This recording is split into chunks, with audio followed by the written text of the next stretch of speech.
नमस्कार विद्यार्थी मित्रांनो, स्वागत आहे तुमचं आपल्या द ऑफिसर्स जंक्शन या ऑफिशियल यूट्यूब चॅनलवर। मित्रांनो, आजच्या व्हिडिओच्या माध्यमातून आपण पाहणार आहोत फेब्रुवारी 2026 या महिन्यातील संपूर्ण चालू घडामोडी। या व्हिडिओच्या माध्यमातून आपण प्रश्नोत्तर स्वरूपात संपूर्ण चालू घडामोडी या अभ्यासणार आहोत, त्यामुळे व्हिडिओ शेवटपर्यंत पहा। त्याचबरोबर आपल्या चॅनलवर नवीन असाल तर चॅनल सबस्क्राईब करून घ्या आणि व्हिडिओ आपल्या मित्रांपर्यंत शेअर करा। आजच्या व्हिडिओच्या माध्यमातून आपण संपूर्ण चालू घडामोडीमधील प्रश्न स्वरूपात चालू घडामोडी पाहणार आहोत आणि त्यासोबतच त्याची उत्तर संदर्भासह स्पष्टीकरण पाहणार आहोत। प्रश्न पहिला आहे, भारतीय तटरक्षक दिन कोणत्या दिवशी साजरा केला जातो? पर्याय आहेत 1 जानेवारी, 1 फेब्रुवारी, 7 फेब्रुवारी आणि 3 फेब्रुवारी। मित्रांनो, तुम्हाला जर प्रश्नाचं उत्तर येत असेल तर तुम्ही तुमचा उत्तर हे कमेंट बॉक्समध्ये कमेंट करायचं आहे।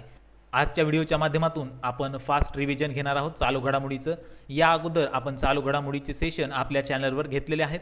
तुम्ही जर ते व्हिडिओ पाहिले नसतील तर डिस्क्रिप्शनमध्ये दिलेल्या लिंकवर जाऊन किंवा आपल्या चॅनलवर तुम्ही ते व्हिडिओ पाहू शकता। त्या व्हिडिओच्या माध्यमातून आपण संपूर्ण चालू घडामोडी या पाहिलेल्या आहेत। आज आपण फास्ट रिव्हिजन या ठिकाणी करत आहोत। या प्रश्नाचं योग्य उत्तर असणार आहे पर्याय क्रमांक 2, 1 फेब्रुवारी। 1 फेब्रुवारी या दिवशी भारतीय तटरक्षक दिन हा साजरा केला जातो। त्यानंतर फेब्रुवारी महिन्यातील काही महत्त्वाचे दिवस आपण या ठिकाणी पाहून घेऊ। 2 फेब्रुवारी या दिवशी जागतिक पाणथळ दिन हा साजरी केला जातो। 10 फेब्रुवारी या दिवशी जागतिक डाळी दिन हा साजरा केला जातो। 10 फेब्रुवारी या दिवशी असतो राष्ट्रीय जंतनाशक दिन। 13 फेब्रुवारी या दिवशी जागतिक रेडिओ दिवस हा दिन साजरा केला जातो। 20 फेब्रुवारी या दिवशी जागतिक सामाजिक न्याय दिन हा दिवस आपण साजरी करतो। त्यानंतर 21 फेब्रुवारी या दिवशी आंतरराष्ट्रीय मातृभाषा दिन हा आपण साजरा करतो। त्यानंतर पहा पुढील प्रश्न आहे, हिवाळी ऑलिम्पिक 2026 कोणत्या देशात आयोजित केली जाणार आहे? पर्याय आहेत भारत, ऑस्ट्रेलिया, इटली आणि ब्रिटन। पहा, हिवाळी ऑलिम्पिक 2026 कोणत्या देशात आयोजित केली जाणार आहे? या प्रश्नाचं योग्य उत्तर असणार आहे मित्रांनो पर्याय क्रमांक 3, इटली। हिवाळी ऑलिम्पिक 2026 ही इटली या देशामध्ये आयोजित केली जाणार आहे। याबद्दल आपण थोडक्यात माहिती जाणून घेऊया। पहा, हिवाळी ऑलिम्पिक 6 फेब्रुवारी ते 22 फेब्रुवारी या दरम्यान इटली या ठिकाणी आयोजित केली जाणार आहे। त्यामध्ये इटलीमधील मिलान व कार्टिना या ठिकाणी या स्पर्धेचं आयोजन करण्यात आलेलं आहे। त्यानंतर पहिली हिवाळी ऑलिम्पिक स्पर्धा कोठे झाली आणि केव्हा झाली हे देखील आपल्याला या ठिकाणी माहिती असायला पाहिजे। या ठिकाणी पहा, पहिली हिवाळी ऑलिम्पिक स्पर्धा झाली होती 1924 मध्ये फ्रान्स या देशामध्ये झाली होती। पुढील प्रश्न आहे, पहिला ICC विश्वचषक कोणी जिंकला होता? पर्याय आहेत ऑस्ट्रेलिया, भारत, श्रीलंका आणि दक्षिण आफ्रिका। पहा, पहिला ICC विश्वचषक कोणी जिंकला होता?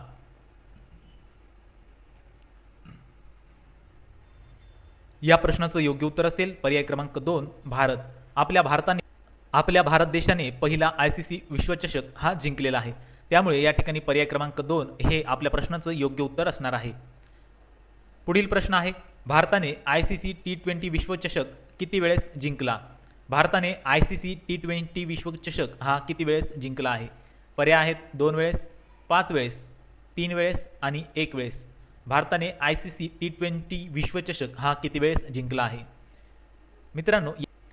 मित्रांनो, या प्रश्नाचं योग्य उत्तर असणार आहे पर्याय क्रमांक 1, 2 वेळेस। भारताने आतापर्यंत 2 वेळेस ICC विश्वचषक हा जिंकलेला आहे। 2007 या वर्षी पहिला आणि त्यानंतर 2024 या वर्षी भारताने विजेतेपद मिळवलेले आहे। त्यामुळे पर्याय क्रमांक 1 हे आपलं या प्रश्नाचं योग्य उत्तर असणार आहे। त्यानंतर पुढील प्रश्न आहे, शून्य आधारित अर्थसंकल्प मांडणारे पहिले राज्य कोणते आहे? शून्य आधारित अर्थसंकल्प मांडणारे पहिले राज्य कोणते आहे? पर्याय आहेत महाराष्ट्र, बिहार, आसाम आणि कर्नाटक। या ठिकाणी पहा, आपल्याला सांगायचं आहे शून्य आधारित अर्थसंकल्प मांडणारे पहिले राज्य कोणते आहे? या प्रश्नाचं योग्य उत्तर असणार आहे पर्याय क्रमांक 3, आसाम। मित्रांनो, आसाम हे पहिले राज्य ठरलेले आहे ज्याने शून्य आधारित अर्थसंकल्प हा सादर केलेला आहे। त्यामुळे पर्याय क्रमांक 3 आपल्या या प्रश्नाचं योग्य उत्तर असेल। पुढील प्रश्न आहे, पदवीपर्यंतचे शिक्षण मोफत करणारे भारतातील पहिले राज्य कोणते ठरले आहे? पर्याय आहेत आंध्र प्रदेश, केरळ, महाराष्ट्र आणि कर्नाटक। पदवीपर्यंतचे शिक्षण मोफत करणारे भारतातील पहिले राज्य कोणते ठरले आहे? या प्रश्नाचं योग्य उत्तर असणार आहे मित्रांनो पर्याय क्रमांक 2 केरळ. केरळ हे राज्य भारतातील पदवीपर्यंतचे शिक्षण देणारे पहिले राज्य हे ठरले आहे. त्यामुळे पर्याय क्रमांक 2 आपलं या ठिकाणी योग्य उत्तर असणार आहे. त्यानंतर आपण थोडक्यात केरळबद्दल या ठिकाणी माहिती पाहूया. केरळचे मुख्यमंत्री आहेत पिनराई विजयन. केरळ या राज्याची राजधानी आहे तिरुअनंतपुरम. केरळ या राज्याचे राज्यपाल आहेत राजेंद्र अर्लेकर. त्याचबरोबर पुढील महत्त्वाचा मुद्दा आहे तो म्हणजे कर्नाटक हे राज्य मुलींना मोफत उच्च शिक्षण देणारे पहिले राज्य ठरले आहे. केरळ हे राज्य पहिले राज्य ठरले आहे ज्याने मुलींना मोफत उच्च शिक्षणाचा अधिकार दिला आहे. त्यानंतर महाराष्ट्र या राज्याबद्दल महत्त्वाची माहिती आहे ती म्हणजे मुलींना 2024-25 पासून पदवीपर्यंत उच्च शिक्षण देणारे महाराष्ट्र हे राज्य आहे. 2024-25 पासून पदवीपर्यंतचे मोफत शिक्षण महाराष्ट्र हे राज्य पुरवत आहे. त्यामुळे हा देखील आपल्यासाठी महत्त्वाचा मुद्दा असणार आहे. पुढचा प्रश्न आहे भारताचे आतापर्यंतचे सर्वात तरुण राष्ट्रपती कोण आहेत? पहा आतापर्यंतचे सर्वात तरुण राष्ट्रपती कोण आहेत? पर्याय आहेत डॉक्टर सर्वपल्ली राधाकृष्णन, द्रौपदी मुर्मू, मोहम्मद हिदायतुल्ला आणि रामनाथ कोविंद. भारताचे आतापर्यंतचे सर्वात तरुण राष्ट्रपती असे आपल्याला या ठिकाणी विचारलेले आहे. या प्रश्नाचं योग्य उत्तर असणार आहे मित्रांनो पर्याय क्रमांक 2 द्रौपदी मुर्मू. द्रौपदी मुर्मू या भारताच्या आतापर्यंतच्या सर्वात तरुण राष्ट्रपती आहेत. त्यामुळे पर्याय क्रमांक 2 आपलं या ठिकाणी योग्य उत्तर या ठिकाणी आहे. द्रौपदी मुर्मू यांच्याबद्दल आपण या ठिकाणी थोडक्यात माहिती जाणून घेऊया. द्रौपदी मुर्मू या भारतातील दुसऱ्या महिला राष्ट्रपती आहेत. त्यांच्या अगोदर प्रतिभा पाटील या भारताच्या पहिल्या महिला राष्ट्रपती होत्या आणि द्रौपदी मुर्मू या आपल्या भारताच्या दुसऱ्या महिला राष्ट्रपती आहेत. अनुसूचित जमातीमधील पहिल्या महिला राष्ट्रपती आहेत. अनुसूचित जमातीमधील त्या पहिल्या महिला राष्ट्रपती आहेत. त्या संथाळ या जमातीमधून येतात. त्यानंतर स्वातंत्र्योत्तर काळात जन्मलेल्या पहिल्या महिला राष्ट्रपती देखील त्या आहेत. या ठिकाणी पहा मित्रांनो स्पर्धा परीक्षेच्या दृष्टीने आपण जे महत्त्वाचे पॉईंट या ठिकाणी आहेत ते सर्व आपण या ठिकाणी पाहत आहोत. त्यानंतर आतापर्यंतच्या सर्वात तरुण राष्ट्रपती त्या आहेत. या ठिकाणी पहा आपण महत्त्वाची माहिती त्यांच्याबद्दल पाहत आहोत. त्या भारताच्या दुसऱ्या महिला राष्ट्रपती आहेत. त्याचबरोबर अनुसूचित जमातीमधील पहिल्या महिला राष्ट्रपती देखील आहेत. त्याचबरोबर स्वातंत्र्योत्तर काळात जन्मलेल्या पहिल्या महिला राष्ट्रपती आहेत आणि आतापर्यंतच्या सर्वात तरुण राष्ट्रपती देखील त्या आहेत. त्यामुळे हे सर्व मुद्दे त्यांच्याबद्दलचे माहिती असायलाच पाहिजे. त्यानंतर आणखीन एक महत्त्वाचा मुद्दा म्हणजे 2015 ते 2021 या काळामध्ये त्या झारखंड या राज्याच्या राज्यपाल होत्या. पहा मित्रांनो राष्ट्रपती पद सांभाळण्यापूर्वी द्रौपदी मुर्मू या झारखंड या राज्याच्या राज्यपाल राहिलेल्या आहेत आणि झारखंड राज्याच्या देखील त्या पहिल्या महिला राज्यपाल होत्या. पहा द्रौपदी मुर्मू यांच्याबद्दल अतिशय महत्त्वाची माहिती आपण या ठिकाणी पाहिलेली आहे. त्यानंतर लगेच आपण आपल्या पुढच्या मुद्द्याकडे वळूया. राष्ट्रपतींबद्दल आपण माहिती पाहत आहोत. त्यामुळे आपण या ठिकाणी भारताच्या आतापर्यंतच्या महत्त्वाच्या राष्ट्रपतींबद्दल या ठिकाणी काही जे महत्त्वाचे पॉईंट आहेत ते या ठिकाणी पाहणार आहोत. पहा सर्वात प्रथम भारताचे पहिले राष्ट्रपती आहेत डॉक्टर राजेंद्र प्रसाद, स्वातंत्र्य भारताचे पहिले राष्ट्रपती. त्यानंतर भारताचे पहिले मुस्लिम राष्ट्रपती कोण असा प्रश्न आपल्याला विचारला जाऊ शकतो. त्यानंतर भारताचे पहिले मुस्लिम राष्ट्रपती आहेत डॉक्टर झाकीर हुसेन. झाकीर हुसेन हे आपल्या भारताचे पहिले राष्ट्रपती आहेत. त्यानंतर दक्षिण भारतातील पहिले राष्ट्रपती कोण? दक्षिण भारतातील पहिले राष्ट्रपती कोण असा जर प्रश्न आपल्याला विचारलेला असेल तर डॉक्टर सर्वपल्ली राधाकृष्णन. डॉक्टर सर्वपल्ली राधाकृष्णन हे आपल्या भारताचे दक्षिण भारतातील पहिले राष्ट्रपती आहेत. त्यानंतर पदावर मृत्यू पावलेले पहिले राष्ट्रपती कोण? पदावर मृत्यू पावलेले पहिले राष्ट्रपती आहेत झाकीर हुसेन. पहा भारताचे पहिले मुस्लिम राष्ट्रपती त्याचबरोबर पदावर असताना मृत्यू पावलेले पहिले राष्ट्रपती देखील डॉक्टर झाकीर हुसेन हे आहेत. त्यानंतर पदावर असताना मृत्यू पावलेले दुसरे राष्ट्रपती कोण आहेत? यांचं नाव आहे फखरुद्दीन अली अहमद. यांचा देखील पदावर असताना मृत्यू झालेला आहे. त्यामुळे हे देखील आपल्यासाठी एक महत्त्वाचा मुद्दा या ठिकाणी असणार आहे. पुढचा पॉईंट आहे पहिले दलित राष्ट्रपती कोण आहेत? पहा कोचिरल रामन नारायण हे आपल्या भारताचे पहिले दलित राष्ट्रपती आहेत. त्यानंतर पहिल्या महिला राष्ट्रपती आहेत प्रतिभाताई पाटील. या आपल्या भारताच्या पहिल्या महिला राष्ट्रपती होत्या. त्यानंतर भारतीय जनता पक्षाचे पहिले राष्ट्रपती म्हणून रामनाथ कोविंद हे आपल्या भारताचे राष्ट्रपती राहिलेले आहेत. त्यानंतर भारताच्या पहिल्या आदिवासी महिला कोण? भारताच्या पहिल्या आदिवासी महिला राष्ट्रपती कोण? या प्रश्नाचं योग्य उत्तर असणार आहे द्रौपदी मुर्मू. ही सर्व मित्रांनो आपण राष्ट्रपतीबद्दलची माहिती या ठिकाणी पाहिलेली आहे. यानंतर आपण वळूया आपल्या पुढील प्रश्नाकडे. पुढचा प्रश्न आहे, राष्ट्रपती राजवट लागू झाल्यानंतर तिचा कालावधी एक वेळेस किती दिवसांसाठी वाढवता येतो? पहा, राष्ट्रपती राजवट लागू झाल्यानंतर तिचा कालावधी एक वेळेस किती दिवसांसाठी वाढवता येतो? पर्याय आहेत 3 महिने, 2 महिने, 6 महिने आणि 12 महिने. मित्रांनो, तुम्हाला जर प्रश्न आवडत असतील तर व्हिडिओला नक्की लाईक करा. त्याचबरोबर प्रश्नांचं उत्तर येत असेल तर तुमचं उत्तर कमेंट बॉक्समध्ये द्या आणि आपल्या स्पर्धा परीक्षा करणाऱ्या मित्रांपर्यंत हा व्हिडिओ नक्की शेअर करा. या प्रश्नाचं योग्य उत्तर असेल मित्रांनो पर्याय क्रमांक 3, 6 महिने. मागील व्हिडिओमध्ये आपण याबद्दल डिटेल्समध्ये माहिती पाहिलेली आहे. राष्ट्रपती राजवट लागू झाल्यानंतर तिचा कालावधी एक वेळेस 6 महिन्यांनी वाढवता येतो. तर 6 महिने असे करून 3 वर्ष एवढ्या कालावधीसाठी राष्ट्रपती राजवट ही पुढे ढकलली जाऊ शकते. त्यानंतर पुढचा प्रश्न आहे, महाराष्ट्राच्या पहिल्या महिला उपमुख्यमंत्री सुनेत्रा पवार यांना कोणत्या जिल्ह्याचे पालकमंत्रीपद देण्यात आले आहे? पहा, नुकत्याच बनल्या आहेत आपल्या महाराष्ट्राच्या पहिल्या महिला उपमुख्यमंत्री सुनेत्रा पवार यांना कोणत्या जिल्ह्याचे पालकमंत्रीपद हे देण्यात आलेले आहे? पर्याय आहेत परभणी, बीड, लातूर आणि सातारा. या प्रश्नाचं योग्य उत्तर असेल मित्रांनो पर्याय क्रमांक 2, बीड. सुनेत्रा पवार यांना बीड आणि पुणे या जिल्ह्यांचं पालकमंत्रीपद हे देण्यात आलेलं आहे. त्यामुळे पर्याय क्रमांक 2 आपलं या ठिकाणी योग्य उत्तर ठरणार आहे. त्याबरोबरच आपण इतर काही जिल्हे आणि त्यांचे पालकमंत्री या ठिकाणी पाहणार आहोत. पहा, मुंबई शहर आणि ठाणे या जिल्ह्यांचं पालकमंत्रीपद एकनाथ शिंदे यांच्याकडे आहे.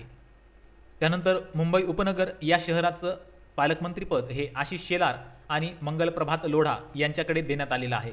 नागपूर या जिल्ह्याचे पालकमंत्री आहेत चंद्रशेखर बावनकुळे. छत्रपती संभाजीनगर या जिल्ह्याचे पालकमंत्री आहेत संजय शिरसाट. बीड आणि नाशिक या जिल्ह्यांचे पालकमंत्री आहेत देवेंद्र फडणवीस. जालना जिल्ह्याचे पालकमंत्री आहेत पंकजा मुंडे. त्याचबरोबर परभणी या जिल्ह्याचे पालकमंत्री आहेत पंकजा मेघना बोर्डीकर आणि नांदेड या जिल्ह्याच्या पालकमंत्री आहेत अतुल सावे. अशा प्रकारे काही महत्त्वाच्या जिल्हे आणि त्यांचे पालकमंत्री आपण या ठिकाणी पाहिलेले आहेत. आपण आजच्या व्हिडिओच्या माध्यमातून महत्त्वाच्या चालू घडामोडी या ठिकाणी अभ्यासत आहोत फेब्रुवारी 2026 मधील. त्यामुळे या अगोदर आपण 2 व्हिडिओच्या माध्यमातून फेब्रुवारी या महिन्यातील चालू घडामोडी आपल्या चॅनलवर घेतलेल्या आहेत. तुम्ही जर ते व्हिडिओ पाहिले नसतील तर डिस्क्रिप्शनमध्ये दिलेल्या लिंकवर जाऊन किंवा आपल्या चॅनलमध्ये तुम्हाला ते व्हिडिओ पाहायला मिळतील. चालू घडामोडी हा विषय सर्वच प्रकारच्या स्पर्धा परीक्षांसाठी अतिशय महत्त्वाचा आहे. त्यामुळे तुम्ही लवकरात लवकर जाऊन आपल्या चॅनलवरील चालू घडामोडीचे व्हिडिओ पाहून घ्यायचे आहेत. त्यानंतर पुढील प्रश्न आहे, भारताचा पहिला अर्थसंकल्प कोणत्या वर्षी मांडण्यात आला? भारताचा पहिला अर्थसंकल्प कोणत्या वर्षी मांडण्यात आला? पर्याय आहेत 1947, 1860, 1950 आणि 1951. भारताचा पहिला अर्थसंकल्प कोणत्या वर्षी मांडण्यात आला आहे? या प्रश्नाचं योग्य उत्तर असणार आहे मित्रांनो पर्याय क्रमांक 2, 1860. भारताचा पहिला अर्थसंकल्प हा 1860 या वर्षी मांडण्यात आला. त्यामुळे पर्याय क्रमांक 2 आपलं या ठिकाणी योग्य उत्तर असणार आहे. पुढील प्रश्न आहे, भारत टॅक्सी ॲपचे उद्घाटन कोणाच्या हस्ते करण्यात आले? पहा, खूप महत्त्वाचा प्रश्न आहे. भारत टॅक्सी ॲप या ॲपचे उद्घाटन कोणाच्या हस्ते करण्यात आले आहे? पर्याय आहेत नरेंद्र मोदी, अमित शहा, योगी आदित्यनाथ आणि राजनाथ सिंह. भारत टॅक्सी ॲपचे उद्घाटन कोणाच्या हस्ते करण्यात आले आहे? या प्रश्नाचं योग्य उत्तर आहे पर्याय क्रमांक 2, अमित शहा. अमित शहा यांच्या हस्ते भारत टॅक्सी ॲपचे उद्घाटन हे करण्यात आलेलं आहे. त्यानंतर पुढचा महत्त्वाचा प्रश्न आहे, रेवती मोहिते डेरे यांची कोणत्या उच्च न्यायालयात मुख्य न्यायाधीश म्हणून नियुक्ती झाली आहे? रेवती मोहिते डेरे यांची कोणत्या उच्च न्यायालयात मुख्य न्यायाधीश म्हणून नियुक्ती झाली आहे? पर्याय आहेत मुंबई उच्च न्यायालय, मेघालय उच्च न्यायालय, कलकत्ता उच्च न्यायालय आणि मद्रास उच्च न्यायालय. पहा, रेवती मोहिते डेरे यांची कोणत्या उच्च न्यायालयात मुख्य न्यायाधीश म्हणून नियुक्ती झाली आहे? या प्रश्नाचं योग्य उत्तर असेल पर्याय क्रमांक 2, मेघालय उच्च न्यायालय. या उच्च न्यायालयामध्ये रेवती मोहिते डेरे यांची मुख्य न्यायाधीश म्हणून नियुक्ती झालेली आहे. मित्रांनो, खूप महत्त्वाचा प्रश्न आहे. परीक्षेमध्ये याच प्रकारचे प्रश्न हे आपल्याला विचारले जातात. त्यामुळे या सर्व गोष्टींबद्दल आपल्याला माहिती असणे गरजेचे आहे. त्यानंतर पहा, या दृष्टीने आपण उच्च पदावर असलेल्या काही महिला या ठिकाणी पाहणार आहोत. द्रौपदी मुर्मू या आपल्या भारताच्या राष्ट्रपती आहेत. त्यानंतर निर्मला सीतारामन या केंद्रीय मंत्री आहेत. ममता बॅनर्जी या मुख्यमंत्री पश्चिम बंगालच्या आहेत. अरुंधती भट्टाचार्य या SBIच्या पहिल्या महिला अध्यक्षा बनलेल्या आहेत. त्याचबरोबर श्यामला गोपीनाथ या देखील RBIच्या पहिल्या महिला डेप्युटी गव्हर्नर आहेत. त्यानंतर आहेत गीता गोपीनाथ, या आहेत IMFच्या पहिल्या महिला मुख्य अर्थतज्ज्ञ. त्यानंतर आहेत अंशुला कांत, या आहेत जागतिक बँकेच्या व्यवस्थापकीय संचालक. त्याचबरोबर जागतिक बँकेच्या CFO देखील त्या बनलेल्या आहेत. त्यानंतर माधवी पुरी बुच, या आहेत सेबीच्या पहिल्या महिला अध्यक्षा. सेबीचा फुल फॉर्म आहे प्रतिभूती आणि विनिमय महामंडळ. प्रतिभूती आणि विनिमय महामंडळ याच्या माधवी पुरी बुच या पहिल्या महिला अध्यक्षा या बनलेल्या आहेत. अशा प्रकारे सर्व उच्च पदावर असलेल्या महिलांबद्दल आपण या ठिकाणी माहितीही पाहिलेली आहे. या सर्व महिला आणि त्यांची पदे याबद्दल देखील आपल्याला परीक्षेवर प्रश्न विचारण्यात येत असतो. बऱ्याच वेळा आपल्याला पदावरील पहिल्या महिला असतील किंवा पहिली घटना जी घडलेली असते, त्याचबरोबर पहिल्यांदा कोणत्या पदावर एखादी व्यक्ती गेलेली असेल तर त्या व्यक्तीबद्दल देखील प्रश्न आपल्याला परीक्षेमध्ये विचारला जातो. त्या दृष्टिकोनातून आपल्याला या संपूर्ण महिलांबद्दल माहिती असणे हे गरजेचे आहे. त्या दृष्टीने आपण ही सर्व माहिती या ठिकाणी पाहिलेली आहे. पुढील प्रश्न आहे, भारताचा अर्थसंकल्प सर्वाधिक वेळा मांडणारी व्यक्ती कोण आहे? पहा, भारताचा अर्थसंकल्प सर्वाधिक वेळा मांडणारी व्यक्ती कोण आहे?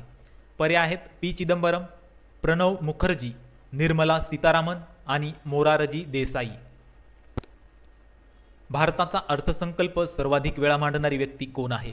या प्रश्नाचं योग्य उत्तर असणार आहे मित्रांनो पर्याय क्रमांक D, मोरारजी देसाई. मोरारजी देसाई हे आपल्या भारतातील सर्वात जास्त अर्थसंकल्प मांडणारे व्यक्ती हे ठरलेले आहेत. त्यांनी 10 वेळेस आपल्या भारताचा अर्थसंकल्प हा मांडलेला आहे. त्यानंतर P. चिदंबरम यांनी अर्थसंकल्प हा 9 वेळा मांडलेला आहे.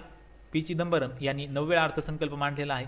त्याचबरोबर निर्मला सीतारामन यांनी देखील 2026 मध्ये अर्थसंकल्प मांडला, तो 9वा अर्थसंकल्प मांडलेला आहे. त्यामुळे यांचं देखील 9 वेळा त्यांनी अर्थसंकल्प मांडलेला आहे.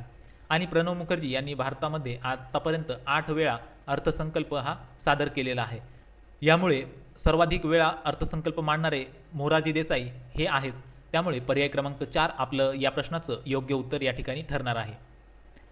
पुढचा प्रश्न आहे, नुकतेच मणिपूर राज्याचे मुख्यमंत्री म्हणून कोणाची निवड झाली आहे? मणिपूर राज्याचे मुख्यमंत्री म्हणून कोणाची निवड झाली आहे? पर्याय आहेत बिरेन सिंह, युमनाम खेमचंद सिंग, राधा विनोद कोइजेम आणि हिमंत बिश्व शर्मा. नुकतीच मणिपूर राज्याचे मुख्यमंत्री म्हणून कोणाची निवड झाली आहे?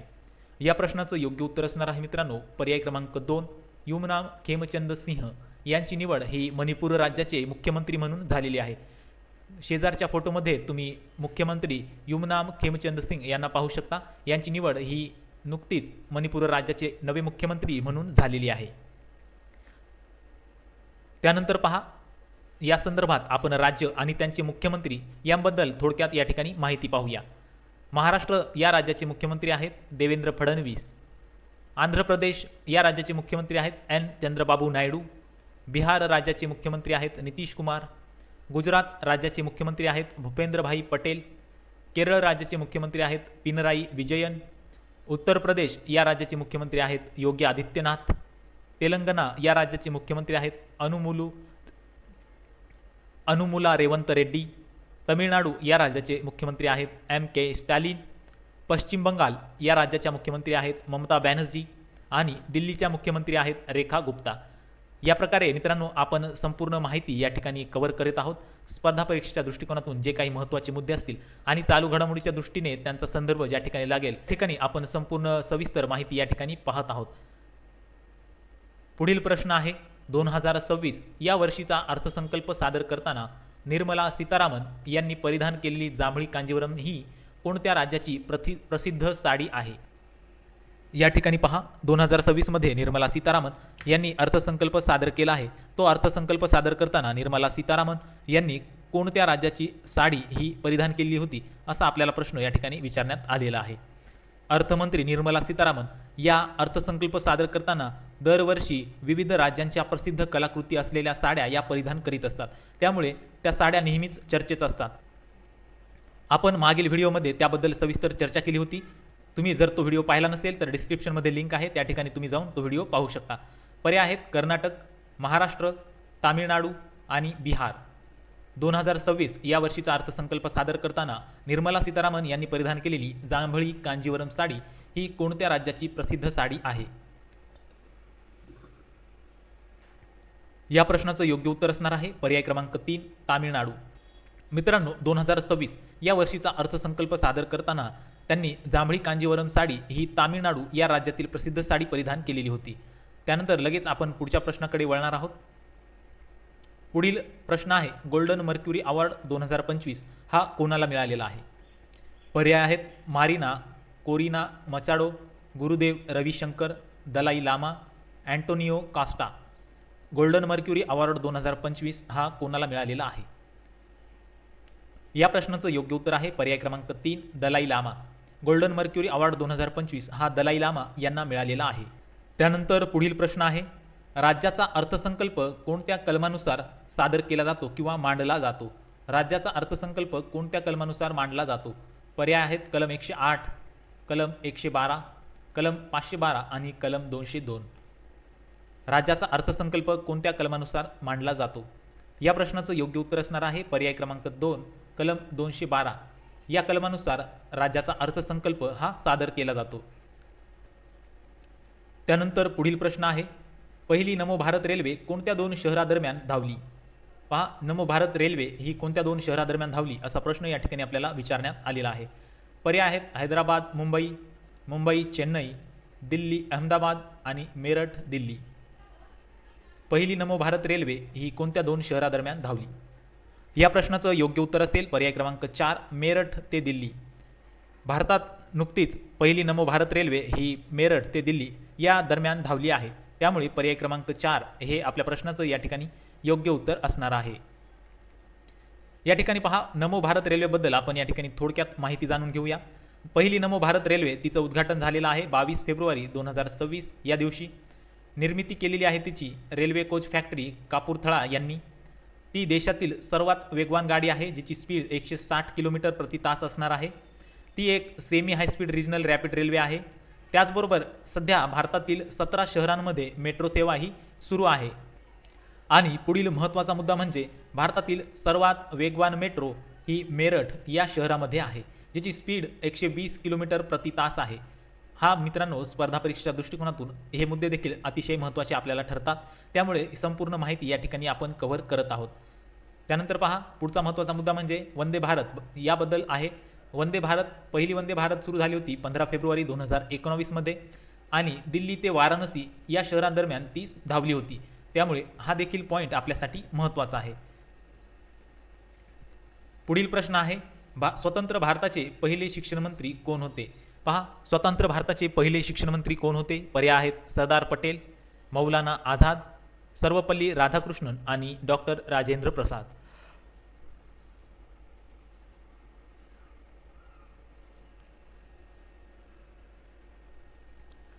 या प्रश्नाचं योग्य उत्तर असेल मित्रांनो पर्याय क्रमांक 2 मौलाना आझाद.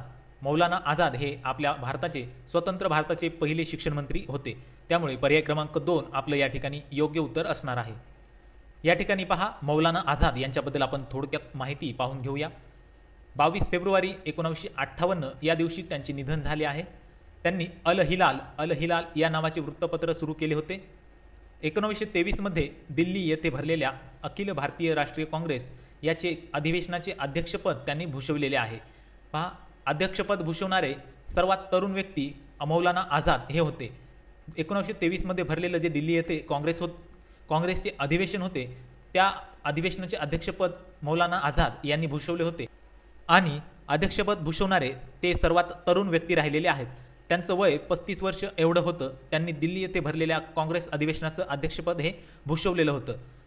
त्यानंतर पहा, महत्त्वाचा मुद्दा म्हणजे 11 नोव्हेंबर या दिवशी आपण राष्ट्रीय शिक्षण दिवस हा दिवस साजरा करतो. त्याचबरोबर 22 फेब्रुवारी 1944 या दिवशी कस्तुरबा गांधी यांचे देखील निधन झालेलं आहे आणि त्यांची समाधी आहे आगा खान पॅलेस या ठिकाणी. ही आपण या संदर्भात थोडक्यात माहिती या ठिकाणी पाहिलेली आहे.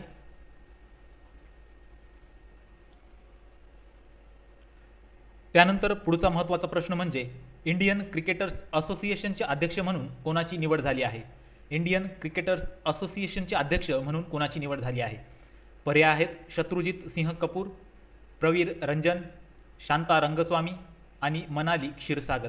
यांच्यापैकी इंडियन क्रिकेटर्स असोसिएशनचे अध्यक्ष म्हणून कोणाची निवड झालेली आहे? या प्रश्नाचं योग्य उत्तर असेल पर्याय क्रमांक 3 शांता रंगस्वामी. शांता रंगस्वामी यांची इंडियन क्रिकेटर्स असोसिएशनच्या अध्यक्ष म्हणून निवड झालेली आहे. त्यानंतर पहा पुढील प्रश्न आहे, वज्रप्रहार हा युद्ध सराव कोणत्या 2 देशांमध्ये सुरू आहे? महत्त्वाचा प्रश्न आहे. वज्रप्रहार हा युद्ध सराव कोणत्या 2 देशांच्या दरम्यान सुरू आहे? पर्याय आहेत भारत चीन, भारत श्रीलंका, भारत अमेरिका आणि भारत जपान. या प्रश्नाचं योग्य उत्तर असेल पर्याय क्रमांक 3 भारत अमेरिका. वज्रप्रहार हा युद्ध सराव भारत आणि अमेरिका या 2 देशांदरम्यान सुरू आहे. त्यामुळे पर्याय क्रमांक 3 हे आपल्या या प्रश्नाचं योग्य उत्तर असणार आहे. त्यानंतर पुढील महत्त्वाचा प्रश्न म्हणजे पंजाब नॅशनल बँकेने ब्रँड अँबॅसेडर म्हणून कोणाची नियुक्ती केली आहे? पहा, पंजाब नॅशनल बँकेने नुकतीच ब्रँड अँबॅसेडर म्हणून एका व्यक्तीची नियुक्ती केली आहे. त्या व्यक्तीचं नाव काय आहे? पंजाब नॅशनल बँकेने ब्रँड अँबॅसेडर म्हणून कोणाची नियुक्ती केली आहे? पर्याय आहेत प्रियंका चोपडा, स्मृती मानधना, हरमनप्रीत कौर आणि शिखर धवन. या प्रश्नाचं योग्य उत्तर असणार आहे पर्याय क्रमांक 3 हरमनप्रीत कौर. पंजाब नॅशनल बँकेने नुकतीच हरमनप्रीत कौर यांची ब्रँड अँबॅसेडर म्हणून नियुक्ती केली आहे. पहा, हरमनप्रीत कौर यांच्याबद्दल एक महत्त्वाचा मुद्दा म्हणजे जगातील सर्वाधिक आंतरराष्ट्रीय सामने खेळणारी महिला खेळाडू ती ठरली आहे, जिने 356 एवढे आंतरराष्ट्रीय सामने खेळलेले आहेत. त्यामुळे हरमनप्रीत कौर यांच्याबद्दल हा देखील एक महत्त्वाचा मुद्दा या ठिकाणी आहे. पंजाब नॅशनल बँकेने त्यांना ब्रँड अँबॅसेडर म्हणून त्यांची नियुक्तीही केलेली आहे.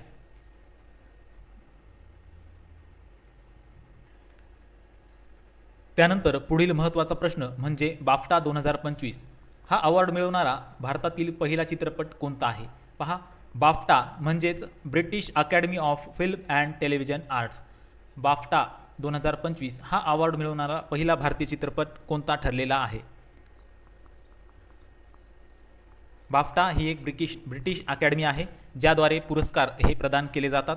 पर्याय आहेत द व्हाईट टायगर, बुंग, कांतारा आणि यापैकी नाही.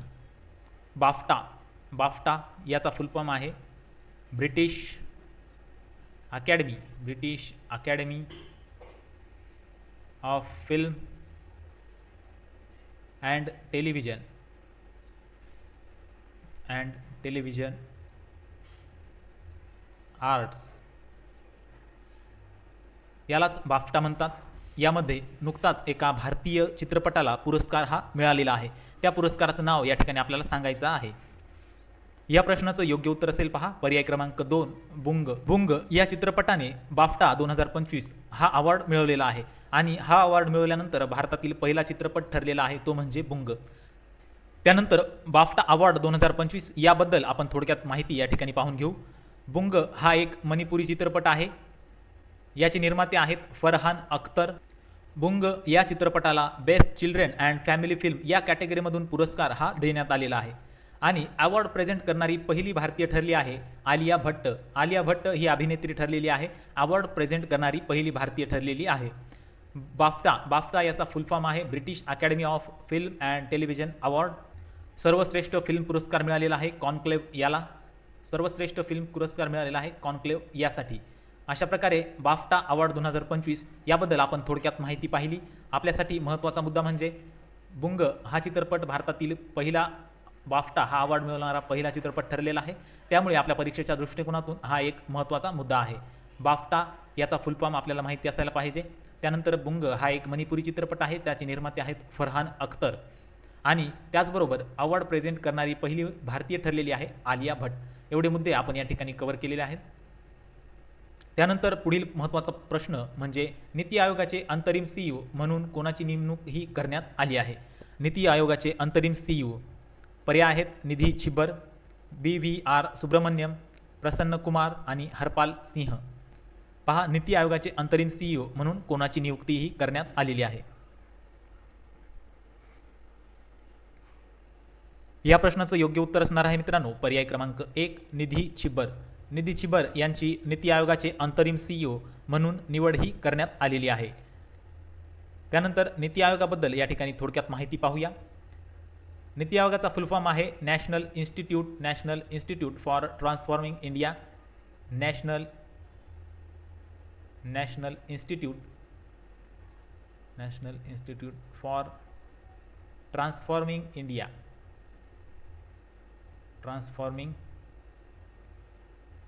इंडिया असा नीती याचा फॉर्म आहे, असा नीती आयोगाचा फुल फॉर्म आहे. याची स्थापना झाली होती 1 जानेवारी 2015 या दिवशी. मुख्यालय आहे नवी दिल्लीला. अध्यक्ष असतात पंतप्रधान. सध्या पंतप्रधान नरेंद्र मोदी हे अध्यक्ष आहेत नीती आयोगाचे. उपाध्यक्ष आहेत सुमन बेरी, या नीती आयोगाच्या उपाध्यक्ष आहेत. आणि CEO आहेत सुब्रमण्यम हे नीती आयोगाचे CEO आहेत. त्यानंतर अंतरिम CEO आहेत निधी छिब्बर. त्यानंतर पुढचा प्रश्न आहे, कोणत्या राज्याने ग्रामोत्थान योजना सुरू केली आहे? कोणत्या राज्याने ग्रामोत्थान योजना सुरू केली आहे? पर्याय आहेत कर्नाटक, महाराष्ट्र, राजस्थान आणि गुजरात. कोणत्या राज्याने ग्रामोत्थान योजना सुरू केली आहे? या प्रश्नाचं योग्य उत्तर असणार आहे पर्याय क्रमांक 4 गुजरात. गुजरात या राज्याने ग्रामोत्थान योजना ही सुरू केलेली आहे. पुढील प्रश्न आहे, 2026 या वर्षीचा अर्थसंकल्प सादर करताना निर्मला सीतारामन यांनी परिधान केलेली साडी ही कोणत्या राज्याची प्रसिद्ध साडी आहे? या प्रश्नाचं योग्य उत्तर असेल मित्रांनो पर्याय क्रमांक 3 तामिळनाडू. तामिळनाडू या राज्याची ती प्रसिद्ध साडी आहे. आपण या अगोदर देखील याबद्दल माहिती पाहिलेली आहे, त्यामुळे आपण यावर जास्त वेळ वाया घालवणार नाही. लगेच पुढील प्रश्न आहे, Atal Bihari Vajpayee the eternal statesman या पुस्तकाचे लेखक कोण आहेत? पहा, पुस्तक आणि लेखक यावर आधारित हा प्रश्न आहे. Atal Bihari Vajpayee the eternal statesman या पुस्तकाचे लेखक कोण आहेत? पर्याय आहेत सागरिका घोष, रामचंद्र गुहा, विजय गोयल आणि चेतन भगत. या प्रश्नाचं योग्य उत्तर असेल पर्याय क्रमांक 3 विजय गोयल. विजय गोयल हे Atal Bihari Vajpayee the eternal statesman या पुस्तकाचे लेखक आहेत. त्यांनी हे पुस्तक लिहिलेलं आहे, त्यामुळे पर्याय क्रमांक 3 आपल्या प्रश्नाचं योग्य उत्तर या ठिकाणी असणार आहे. त्यानंतर पहा, काही महत्त्वाची पुस्तके आपण अटल बिहारी वाजपेयी यांच्यावर असलेली या ठिकाणी पाहूया. A man for all season हे पुस्तक सागरिका घोष यांनी अटल बिहारी वाजपेयी यांच्यावर लिहिलेलं आहे. अटल बिहारी वाजपेयी यांच्याबद्दलची पुस्तके आपण या ठिकाणी पाहत आहोत. पहिलं पुस्तक आहे a man for all season, जे सागरिका घोष यांनी लिहिलेलं आहे. पुढील आहे the untold Vajpayee politician and paradox, याचे लेखक आहेत NP उल्लेख. यांनी the untold Vajpayee politician and paradox हे पुस्तक लिहिलेलं आहे. पुढचं पुस्तक आहे ते म्हणजे Atal Bihari Vajpayee a man for all seasons, या पुस्तकाचे लेखक आहेत किंगशुक नाग यांनी हे पुस्तक लिहिलेलं आहे. त्यानंतर पहा, पुढील पुस्तक आहे ते म्हणजे Vajpayee the years that change India, या पुस्तकाचे लेखक आहेत शक्ती सिन्हा. अशा प्रकारे काही महत्त्वाची पुस्तके होती अटल बिहारी वाजपेयी यांच्याबद्दलची, जी आपण पाहिलेली आहेत. ती मित्रांनो IMP पुस्तके असणार आहेत, कारण परीक्षेमध्ये बऱ्याच वेळा पुस्तके आणि त्यांचे लेखक यांच्याबद्दल प्रश्न विचारले जातात, आणि त्यामुळे तुम्हाला ही सर्व पुस्तके आणि त्यांचे लेखक हे माहिती असायला पाहिजे. त्यानंतर पहा, काही पुस्तके आहेत जी अटल बिहारी वाजपेयी यांनी लिहिलेली आहेत. त्यांचं पहिलं पुस्तक म्हणजे मेरी 51 कविताय हे पुस्तक त्यांनी लिहिलेलं आहे. अटल बिहारी वाजपेयी हे स्वतः त्याचे लेखक आहेत. त्यानंतर संसद में 3 दशक हे देखील अटल बिहारी वाजपेयी यांचंच पुस्तक आहे. त्यांनी स्वतः लिहिलेली 2 पुस्तके या ठिकाणी आपण पाहिलेली आहेत, आणि अटल बिहारी वाजपेयी यांच्यावर लिहिलेली गेली काही पुस्तके आहेत ती देखील आपण या ठिकाणी पाहिलेली आहेत. त्यानंतर पुढील प्रश्न आहे, पेसा कायद्याच्या अंमलबजावणीमध्ये देशात पहिला क्रमांक कोणी मिळवला आहे? पेसा कायद्याच्या अंमलबजावणीमध्ये देशात पहिला क्रमांक कोणी मिळवला आहे? पर्याय आहेत बिहार, महाराष्ट्र, राजस्थान आणि उत्तर प्रदेश. खूप महत्त्वाचा प्रश्न आहे मित्रांनो. पेसा कायद्याच्या अंमलबजावणीमध्ये देशात पहिला क्रमांक कोणी मिळवला आहे? या प्रश्नाचं योग्य उत्तर असेल पर्याय क्रमांक 2 महाराष्ट्र. आपल्या महाराष्ट्र राज्याने पेसा कायद्याच्या अंमलबजावणीमध्ये देशात पहिला क्रमांक मिळवला आहे, त्यामुळे हा आपल्यासाठी इम्पॉर्टंट प्रश्न असणार आहे, IMP प्रश्न असणार आहे. पुढचा प्रश्न आहे, जागतिक कुष्ठरोग दिन कोणत्या दिवशी साजरा करण्यात येतो? पहा, जागतिक कुष्ठरोग दिन कोणत्या दिवशी साजरा करण्यात येतो? पर्याय आहेत 1 जानेवारी, 16 जानेवारी, 30 जानेवारी आणि 31 जानेवारी. जागतिक कुष्ठरोग दिन कोणत्या दिवशी साजरा केला जातो? या प्रश्नाचं योग्य उत्तर असणार आहे पर्याय क्रमांक 3 30 जानेवारी. मित्रांनो, जागतिक कुष्ठरोग दिन हा 30 जानेवारी या दिवशी साजरा करण्यात येतो. त्याचबरोबर 30 जानेवारी या दिवशी आणखीन एक महत्त्वाचा दिवस असतो, तो म्हणजे महात्मा गांधी यांचा स्मृतिदिन त्या दिवशी असतो. महात्मा गांधी यांचा स्मृतिदिन देखील 30 जानेवारी या दिवशी असतो. त्यामुळे आपल्याला या सर्व गोष्टी माहिती असणे गरजेचे आहे. त्यानंतर पहा पुढील महत्त्वाचा प्रश्न म्हणजे जगातील सर्वात मोठा नाट्य महोत्सव भारत रंग महोत्सव 2026 कोठे आयोजित करण्यात आला आहे? जगातील सर्वात मोठा नाट्य महोत्सव भारत रंग महोत्सव 2026 हा कोठे आयोजित करण्यात आला आहे? पर्याय आहेत हरियाणा, नवी दिल्ली, मुंबई आणि झारखंड. मित्रांनो, तुम्हाला जर व्हिडिओ आवडत असेल तर व्हिडिओला लाईक करा आणि आपल्या मित्रांबरोबर शेअर देखील करा. त्याचबरोबर एक रिक्वेस्ट आहे, चॅनलवर नवीन असाल तर चॅनल सबस्क्राईब करून घ्या आणि तुम्ही व्हिडिओला लाईक करत जा. तुमच्या एका लाईकमुळे व्हिडिओ बनवण्यासाठी अधिक प्रोत्साहन मिळते. त्यामुळे व्हिडिओला लाईक आणि आपल्या मित्रांपर्यंत शेअर करायला विसरू नका. पहा, जगातील सर्वात मोठा नाट्य महोत्सव भारत रंग महोत्सव 2026 हा नवी दिल्ली येथे आयोजित करण्यात आलेला आहे. त्यामुळे पर्याय क्रमांक 2 आपलं या ठिकाणी योग्य उत्तर ठरणार आहे. पुढील प्रश्न आहे जागतिक सी फूड काँग्रेस कोठे होणार आहे? पर्याय आहेत तामिळनाडू, मुंबई, सुरत आणि चेन्नई. जागतिक सी फूड काँग्रेस कोठे होणार आहे? या प्रश्नाचं योग्य उत्तर असेल पर्याय क्रमांक 4 चेन्नई. या ठिकाणी जागतिक सी फूड काँग्रेस ही पार पडणार आहे. मित्रांनो, तुम्ही जर चालू घडामोडीचे या अगोदरचे आपले व्हिडिओ पाहिले नसतील तर ते देखील पाहून घ्या. चालू घडामोडी या स्पर्धा परीक्षेसाठी अतिशय महत्त्वाच्या असतात आणि आपण आपल्या चॅनलवर संपूर्ण चालू घडामोडी या घेत आहोत. त्याचबरोबर स्पर्धा परीक्षेसाठी आवश्यक असणाऱ्या इतर सर्व व्हिडिओ देखील आपल्या चॅनलवर आपण अपलोड करीत आहोत. त्यामुळे चॅनल सबस्क्राईब करून घ्या आणि नोटिफिकेशन बेल आयकॉनला क्लिक करा, जेणेकरून आपल्या व्हिडिओची नोटिफिकेशन तुमच्यापर्यंत लवकर पोहोचेल. पुढील प्रश्न आहे 2026चा झाकीर हुसेन पुरस्कार कोणाला देण्यात आला आहे? पर्याय आहेत उस्ताद अजमत अली खान, पंडित रविशंकर, गिरीश विश्व आणि पंडित हरिप्रसाद चौरसिया. 2026चा झाकीर हुसेन पुरस्कार हा कोणाला देण्यात आला आहे?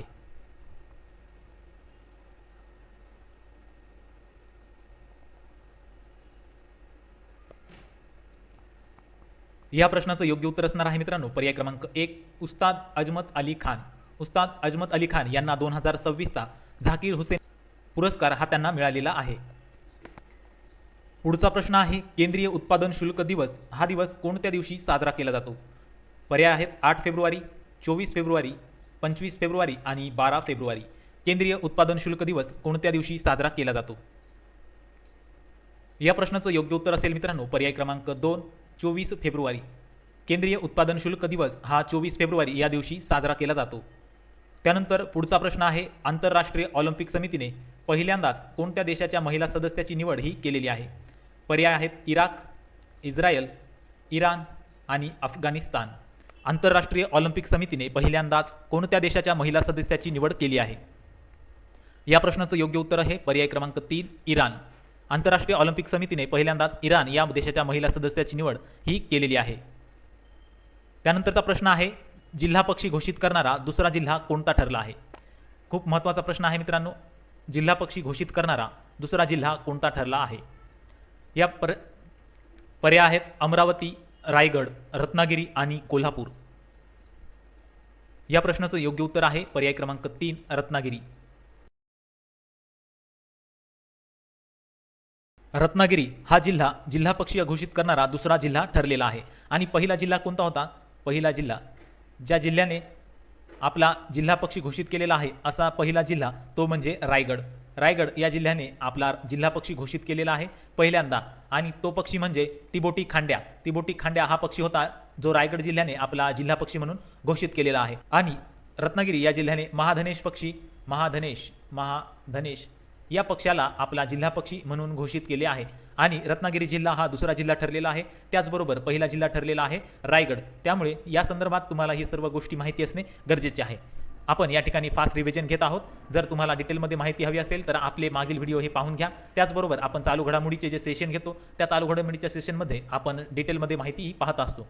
त्यानंतर पुढचा प्रश्न आहे भारताने आपले पहिले दहशतवादी धोरण कोणत्या नावाने जाहीर केले आहे?